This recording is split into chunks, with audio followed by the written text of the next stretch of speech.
Jerry Lee Lewis from Ferriday, Louisiana, started rocking when his parents mortgaged the family's home to buy him his own piano. From then on, Jerry Lee's world was full of music and mischief. There was gospel at the First Assembly of God Church, country music on Grand Ole Opry broadcasts, and rhythm and blues at Haney's Big House, where Jerry Lee would sneak off with his cousins Mickey Gilley and Jimmy Swaggart. Piano-pounding Jerry Lee won numerous talent contests throughout North Louisiana. Jerry Lee tried, unsuccessfully, to break into the big time with both Shreveport's Louisiana Hayride and in Nashville, before setting his sights on Memphis and Sun Records.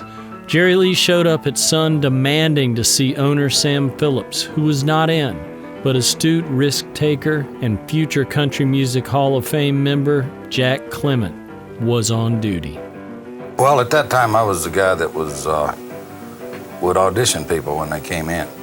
And one day, Jerry Lee came to Memphis, and the girl up front came back and said, got this guy out here says he plays the piano like Chet Atkins. I said, oh, really? Got to hear this. So he came on back. Sure enough, he said, I played Wildwood Flower or something on the piano. It sounded great. I said, what else you do? He said, I'll do some singing. I'll sing a song. So he sang a few songs. I made a tape. Sam Phillips liked what he heard on the tape, and within weeks, Jerry Lee was back in the studio with Clement at the controls, recording his first single for Sun. Crazy Arms was a regional hit, but Jerry Lee's second Sun single would have the whole world shaking. Come on over, baby. Whole lot of shaking going on. Whole Lot of Shakin' Going On shot to number 3 on the pop singles chart, climbing to number 1 atop both the rhythm and blues and the country and western charts, and remaining there for 2 weeks. For his next single, Jerry Lee unleashed Great Balls of Fire.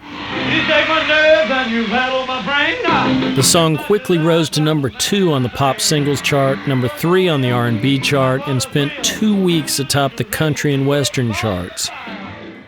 The record's B-side, a cover of Hank Williams' You Win Again, also became a hit, peaking at number 2 on the country and western charts. The news is out. More hits followed in 1958, including Breathless and High School Confidential. In 1963, Jerry Lee joined Smash Records. Jerry Lee teamed up with producers Eddie Kilroy and Jerry Kennedy to make a straightforward country record. The result was Another Place, Another Time, and it became his first top 10 hit since 1958.